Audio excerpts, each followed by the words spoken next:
Welcome to the BRICS News. Today we'll cover why Eastern Europeans and Slavic nations hold strong anti-Western views. East versus West. Why East Europe is considered as East, not West. In this deep dive video, we explore the complex and often strained relationship between Eastern European Slavic nations and the Western world. Introduction. The geopolitical and cultural divide between East and West. The split between Eastern and Western Europe dates back centuries, but it became more pronounced during the Cold War era, where political systems, ideologies, and cultures diverged drastically. Eastern Europe, largely composed of Slavic nations like Russia, Ukraine, Belarus, Poland, and the Balkans, developed a distinct identity that contrasts sharply with Western Europe. For many in the region, Western Europe, along with the United States and NATO, is viewed with suspicion and resentment, driven by both historical grievances and contemporary geopolitical tensions. The ideological divide persists today and is reinforced by the socio-political and economic landscape of Eastern Europe, which feels increasingly alienated from Western Europe.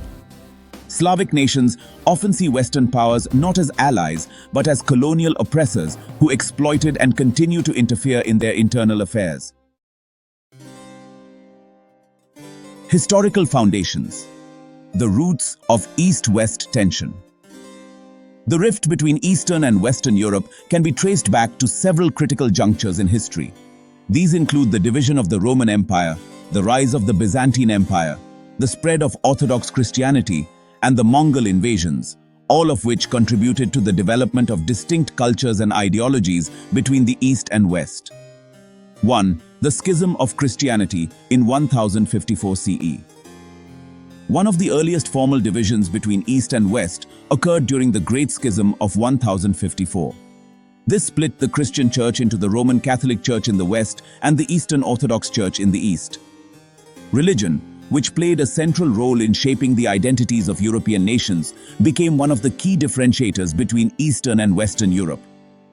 While Western Europe fell under the influence of the Vatican and Latin Christianity, Eastern Europe embraced Orthodox Christianity, with its cultural center in Byzantium, which is modern-day Istanbul. This religious divide also signified deeper ideological and cultural separations. Western Europe, guided by the papacy, developed a more centralized ecclesiastical and feudal system, while Eastern Europe, particularly under the influence of Byzantium and later the Tsardom of Russia, maintained decentralized religious and political structures, focusing more on autocratic rule. 2. The Mongol invasion and the rise of Russia. The Mongol invasions of the 13th century devastated much of Eastern Europe and led to centuries of domination by the Mongol Empire over Slavic lands. This left a lasting legacy on the region, where Eastern Europeans, particularly Russians, adopted certain aspects of Asian governance, such as autocracy and centralized power. Western Europe, untouched by the Mongols, continued its development along more Western lines, leading to further divergence.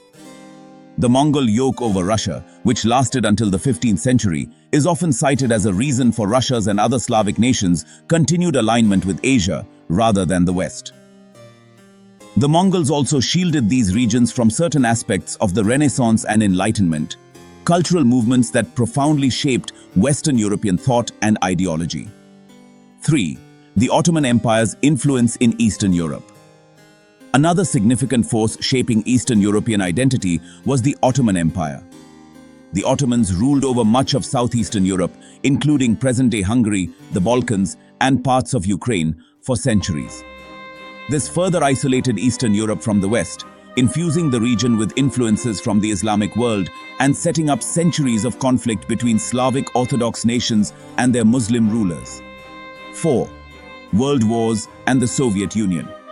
The 20th century brought further alienation between Eastern and Western Europe. After World War I, Western powers, particularly Britain and France, redrew the borders of Eastern Europe with little regard for ethnic or cultural cohesion. This laid the groundwork for future conflicts, as the Western-imposed borders failed to address the complex ethnic and political landscape of the region. The most significant division occurred after World War II, when Eastern Europe fell under Soviet control. For over 4 decades, much of Eastern Europe was part of the Eastern Bloc, governed by communist regimes aligned with Moscow. This period deepened the ideological divide, with the West embracing capitalism and liberal democracy, while the East adhered to socialism and authoritarianism. Cultural differences, East versus West. The cultural chasm between Eastern and Western Europe is deep and multifaceted, stemming from divergent religious traditions, historical experiences, and philosophical outlooks. 1. Religion and spirituality. Religion continues to play a significant role in the division between Eastern and Western Europe. While much of Western Europe has become increasingly secular, many Eastern European nations remain deeply religious, particularly in their adherence to Orthodox Christianity. This religious conservatism is often accompanied by traditional values and resistance to Western social liberalism, such as the acceptance of LGBTQ+ rights and gender equality. 2. Collectivism versus individualism. Culturally, Eastern Europe is often more collectivist, valuing the community and state above the individual. This is in stark contrast to the individualism that characterizes much of Western Europe and the United States, where personal freedom and individual rights are paramount. This collectivist mindset in the East has historical roots in both Orthodox Christianity and the communist experience, which emphasized the collective good over individual desires. 3. Autocratic versus democratic traditions. Politically, Eastern Europe has a long history of autocratic rule, from the Byzantine Empire and Tsarist Russia to the communist regimes of the 20th century. This stands in contrast to the more democratic traditions of Western Europe, which experienced centuries of gradual liberalization, starting with the Magna Carta in England and continuing with the Enlightenment and the French Revolution. Today, many Eastern European countries, particularly Russia, Belarus, and Hungary, maintain autocratic or semi-autocratic systems of governance, which are often at odds with the democratic values espoused by Western Europe and the EU. Political differences. Why Eastern Europe remains skeptical of the West. Eastern European skepticism and often outright hostility toward the West stem from a number of political grievances, many of which are rooted in historical events and ongoing geopolitical dynamics. First, let's talk about the role of NATO and the EU. The expansion of NATO and the European Union into Eastern Europe after the collapse of the Soviet Union is viewed by many Eastern Europeans, particularly Russians, as a form of Western imperialism. NATO's eastward expansion is seen as a direct threat to Russian security, as it encroaches on Russia's sphere of influence. Many Eastern Europeans, particularly in countries like Serbia and Belarus, view NATO as an aggressive and destabilizing force, one that bombed Serbia in 1999 and has continued to intervene in Eastern European affairs. The EU, while providing economic benefits to some Eastern European nations, is often seen as a vehicle for Western dominance. The stringent political and economic conditions imposed by the EU on its member states are viewed by many Eastern Europeans as a form of neo-colonialism, in which Western European countries exert undue influence over the internal affairs of their Eastern neighbors. Next, there's the perception of the West as exploiters. The perception of the West as exploitative and manipulative is deeply ingrained in Eastern European political thought. During the 1990s, after the collapse of the Soviet Union, many Eastern European nations transitioned to market economies. This period, known as the shock therapy era, was marked by widespread economic hardship, as Western corporations and investors swooped in to buy up state-owned assets at rock-bottom prices. For many in Eastern Europe, particularly in Russia, the 1990s were a time of Western exploitation, where the West took advantage of their weakened economies to enrich themselves. This period is often cited as a reason for the deep distrust and resentment toward Western economic models and capitalist ideologies. Finally, there's the resentment toward US hegemony. The United States, as the leader of the Western world, is often seen as the primary antagonist in Eastern Europe. US interventions in the region, such as the bombing of Yugoslavia in the 1990s, the support for pro-Western governments in Ukraine and Georgia, and the imposition of sanctions on Russia, have fueled anti-American sentiment across much of the region. Many Eastern Europeans, particularly in Russia, view the US as a bully that seeks to impose its values and political systems on other nations. The US's involvement in wars in the Middle East, its support for Israel, and its role in global financial institutions like the IMF and World Bank are all seen as evidence of its imperialistic ambitions. Eastern Europe's alignment with Asia. In recent years, many Eastern European nations, particularly Russia, have turned toward Asia, seeking closer economic and political ties with countries like China and India. This shift is driven by several factors. First, economic partnerships with China. China's Belt and Road Initiative, or BRI, has provided Eastern European nations with significant economic opportunities. Through infrastructure investments and trade deals, China has positioned itself as a key player in Eastern Europe, offering an alternative to the European Union and the United States. This has fostered a sense of solidarity between Eastern Europe and Asia, as both regions seek to counterbalance Western hegemony. Second, shared authoritarian values. Many Eastern European nations, particularly Russia and Belarus, share a political affinity with authoritarian regimes in Asia. The Chinese model of state-controlled capitalism and strong centralized governance is appealing to many in Eastern Europe, where leaders and citizens alike may feel alienated by the West's insistence on liberal democracy and human rights. The model exemplified by China, a blend of strong economic growth, strict social control, and state dominance, resonates with the political elites in countries like Russia and Belarus, where autocratic governance remains prevalent. This shared authoritarian outlook strengthens the alignment between Eastern Europe and Asia, as both regions push back against what they perceive as Western attempts to impose their own governance models. Third, geopolitical interests and military cooperation. Beyond economics and political values, Eastern Europe has found common cause with Asia, particularly in terms of geopolitical and military interests. Russia in particular has cultivated strong ties with China, India, and other Asian powers as part of its strategy to counter NATO and US influence. Military cooperation between Russia and China has deepened in recent years, with joint military exercises and arms deals signaling a growing partnership. This collaboration is not just a reflection of pragmatic interests, but also an ideological alignment in which both Eastern Europe and Asia share a common adversary, the West. The view that NATO is an aggressive force, constantly encroaching upon Eastern Europe's and Asia's spheres of influence, solidifies this anti-Western bloc. The continued anti-Western sentiment in Eastern Europe. Anti-Western sentiment in Eastern Europe, particularly among Slavic nations, can be understood as a multifaceted phenomenon that is driven by historical grievances, cultural differences, and contemporary political dynamics. The following are some of the key reasons why this sentiment remains so strong. First, historical resentment and collective memory.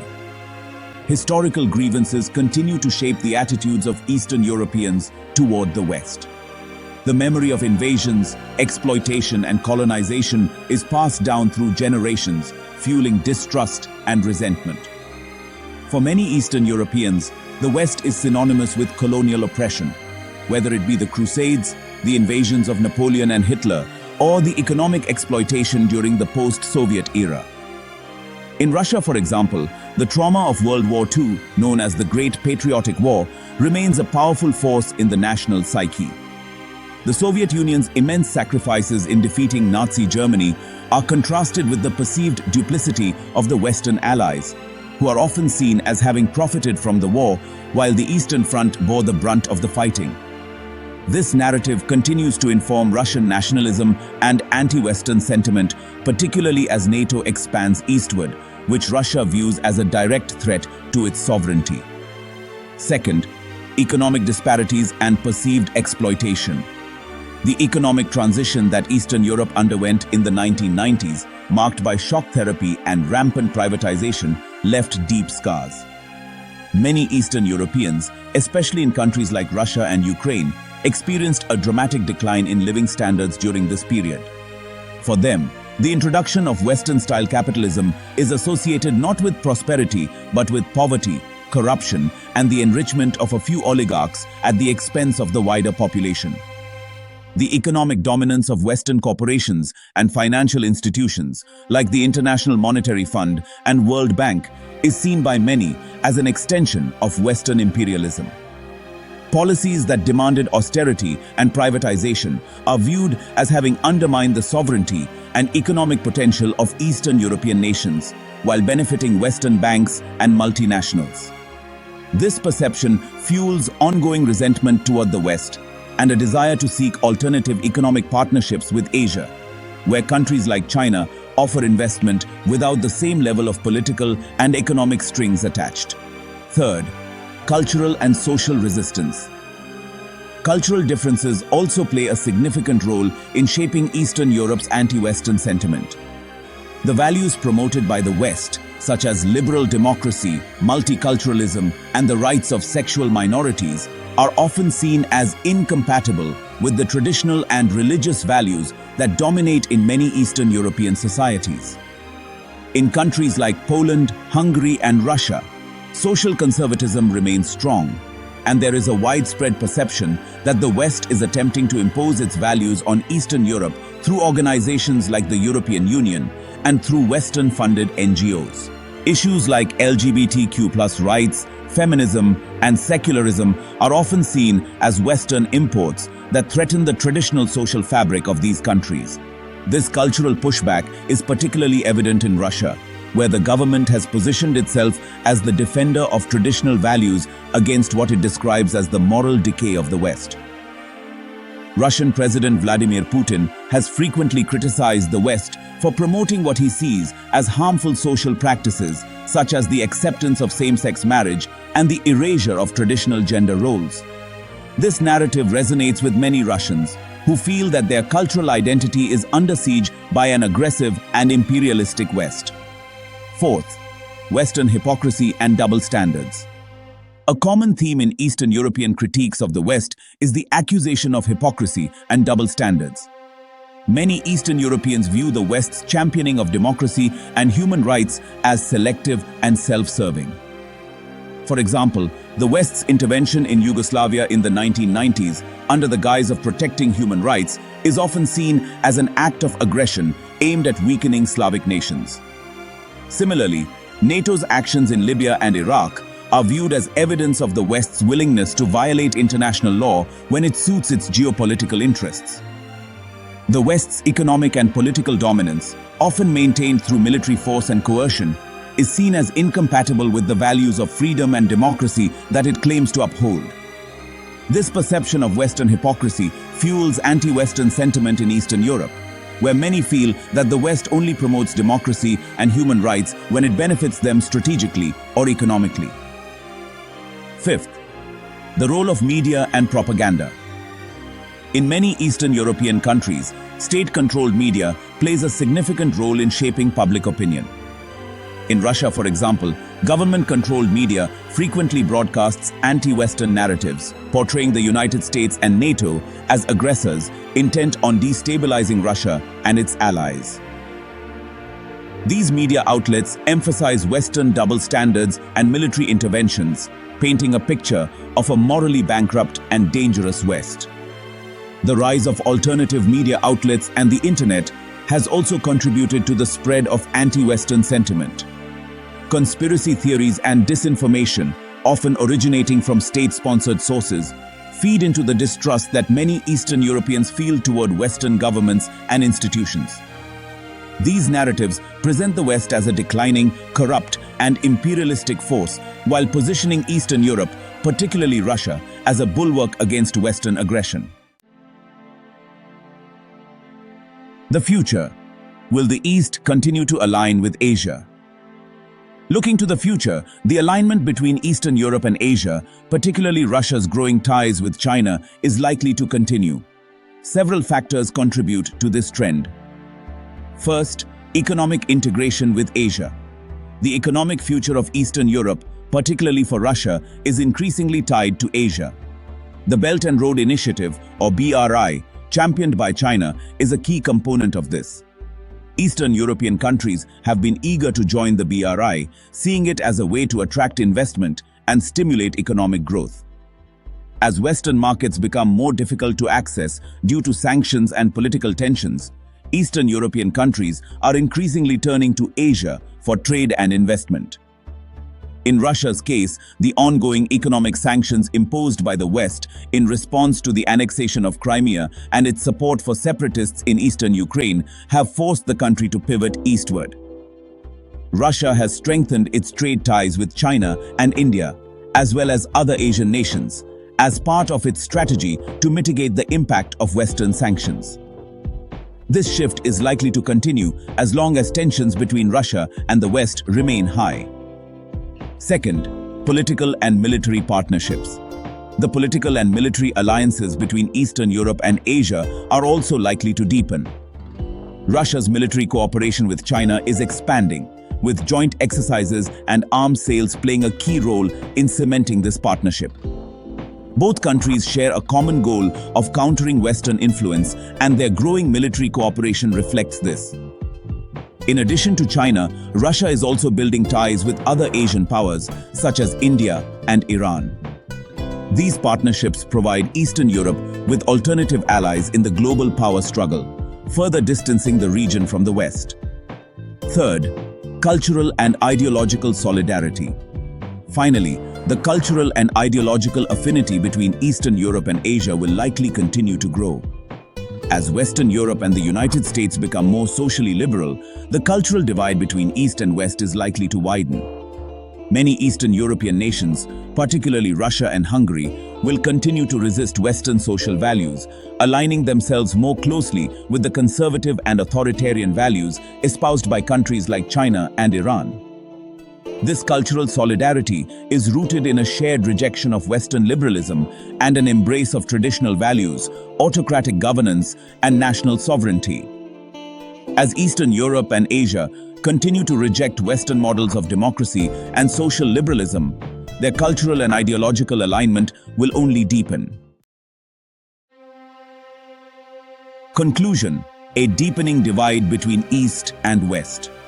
The hatred and distrust that many Eastern Europeans, particularly among Slavic populations, feel toward the West is a complex and deeply rooted phenomenon. It is driven by centuries of historical grievances, cultural differences, and political tensions, as well as by contemporary geopolitical dynamics. Eastern Europe's alignment with Asia, both economically and ideologically, represents a growing trend that is likely to continue as long as the region feels alienated from the West. For many Eastern Europeans, particularly in Russia and its allies, the West is seen as an imperialistic, exploitative force that seeks to impose its values and political systems on others. This perception is reinforced by the expansion of NATO, the economic dominance of the European Union, and the cultural liberalism promoted by Western governments and institutions. As the global power balance shifts and Eastern Europe continues to seek alternatives to Western dominance, the region's alignment with Asia will likely grow stronger. The shared political, economic, and cultural interests between Eastern Europe and Asia present a formidable challenge to Western hegemony, setting the stage for a new era of global power struggles between East and West.